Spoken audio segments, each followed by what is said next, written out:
అందరికీ ఎలా ఉన్నారు? నేను మీ శ్రావణి. కార్తీక పురాణం 4వ అధ్యాయం చదువుదాము.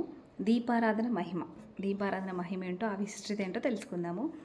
ఈ విధంగా వశిష్ఠుడు కార్తీక మాస వ్రతం యొక్క మహిమల వల్ల బ్రహ్మరాక్షస జన్మ నుండి విముక్తి పొందారని చెప్పుచుండగా, జనకుడు మహాతపస్వి తమరు తెలియజేయు ఇతిహాసములు వినినా కొలది వినబుద్ధవుతుంది, తనివి తీరక వినబుద్ధవుతుంది. కార్తీక మాసంలో ముఖ్యముగా ఏమేమి చేయవలయనో, ఎవరిని ఉద్దేశించి పూజ చేయవలనో వివరించండి అని కోరగా, వశిష్ఠుల వారు ఇట్లా చెప్పారనమాట. జనక, కార్తీక మాసమందు సర్వసత్కార్యములైన చేయవచ్చును. దీపారాధన అతి ముఖ్యము. దీని వలన మిగులు ఫలము పొందవచ్చును. శివకేశవుల ప్రీత్యర్థము శివాలయము గాని విష్ణాలయము గాని దీపారాధన చేయవచ్చును. సూర్యాస్తమయమునందు గాని దీపం నుంచిన వారు సర్వ పాపములను పోగొట్టుకొని వైకుంఠ ప్రాప్తి పొందుతారు.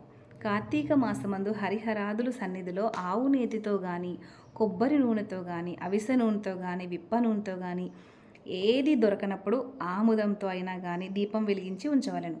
దీపారాధనయే నూనెతో చేసినను మిగులు పుణ్యాత్ములుగాను భక్తి పరులుగాను అగుటయే కాక అష్టైశ్వర్యములు కలిగి శివ సన్నిధికి వెళ్దురు. ఇందుకొక కథ కలదు, వినుము. ఏం కథ అంటే శత్రుఘ్ని కథ, శత్రుజిత్క కథ. పూర్వము పాంచాల దేశమున పాలించున్న రాజుకు సంతతి లేక అనేక యజ్ఞయాగాదులు చేసి తుదకు విసుగు చెంది గోదావరి తీరంలో నిష్ఠతో తపమాచరించి చుండగా, అచ్చటకు పిప్పలాదుడును మునివుంగుడను వచ్చి, పాంచాల రాజా, నీ వెందులకింత ఆచరించున్నావు? నీ కోరిక ఏమిటి అని ప్రశ్నించగా,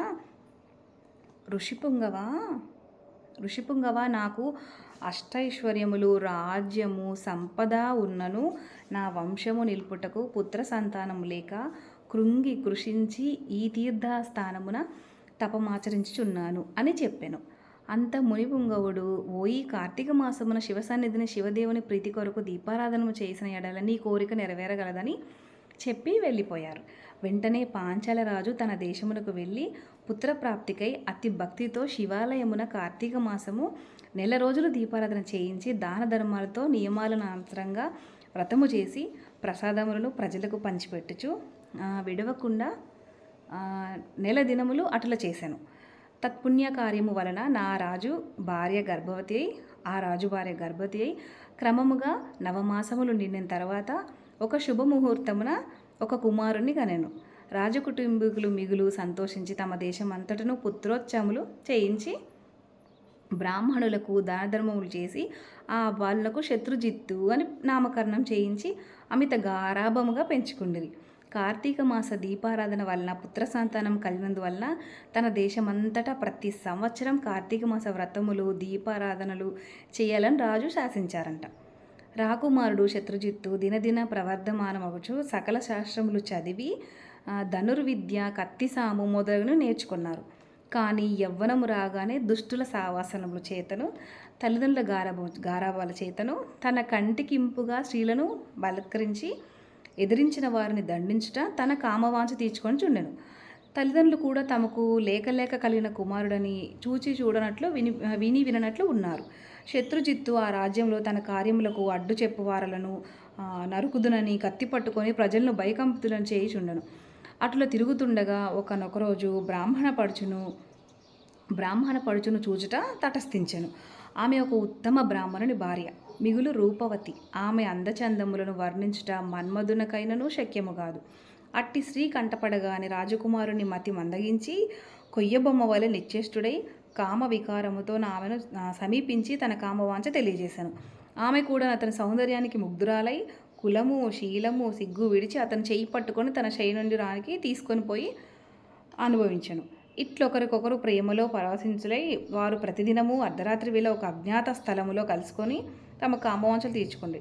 ఇటుల కొంతకాలం జరిగిన ఎటులనో ఈ సంగతి ఆమె మగనికి తెలిసి పసిగట్టి భార్యను రాజకుమారుని ఒకేసారిగా చంపాలని నిశ్చయించి ఒక ఖడ్గమును సంపాదించి సమయం కొరకు నిరీక్షించెను.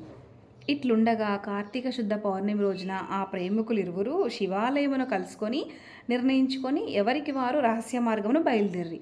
ఈ సంగతి ఎటులోనో పసిగట్టిన బ్రాహ్మణుడు అంతకుముందే కత్తితో సహా బయలుదేరి గర్భగుడిలో దాగి ఉండెను. ఆ కామకులిద్దరూ గుడిలో కలుసుకొని ఆహ్, ఉండగా ఆ సమయంన చీకటిగా ఉన్నది, దీపము నుండినా బాగుండును గదా అని రాజకుమారుడు ఆమె తన పైట చెంగును చించి అక్కడున్న ఆముదపు ప్రమిదలో ముంచి దీపం వెలిగించెను.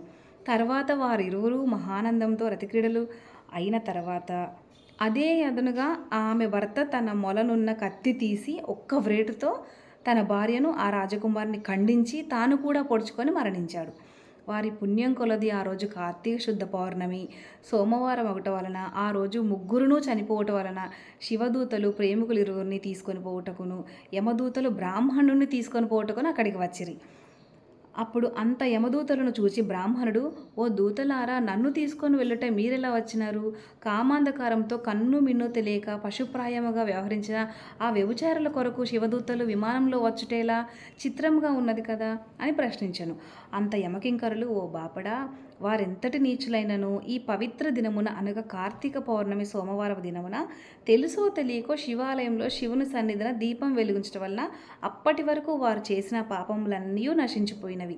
కావున వారిని కైలాసమునకు తీసుకుపోవుటకు శివదూతలు వచ్చినారని చెప్పగా, ఈ సంభాషణ అంతయు వినుచున్న రాజకుమారుడు, అలా ఎన్నటికీ జరగనివ్వను. తప్పొప్పులు ఏలగున్నప్పటికీ మేము ముగ్గురమును ఒకే సమయంలో ఒకే స్థలంలో మరణించితిమి కనుక ఆ ఫలము మా అందరికీ వర్తించాలి కదా అని అన్నారు.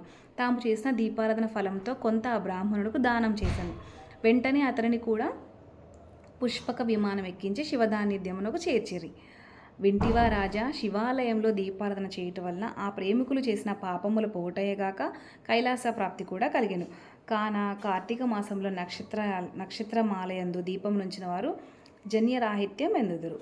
ఇట్లు స్కాంద పురాణ అంతర్గత వశిష్ఠ ప్రోక్త కార్తీక మహత్య మండలి 4వ అధ్యాయం 4వ రోజు పారాయణం సమాప్తం. Okay friends, thank you. తప్పులుంటే క్షమించగలరు.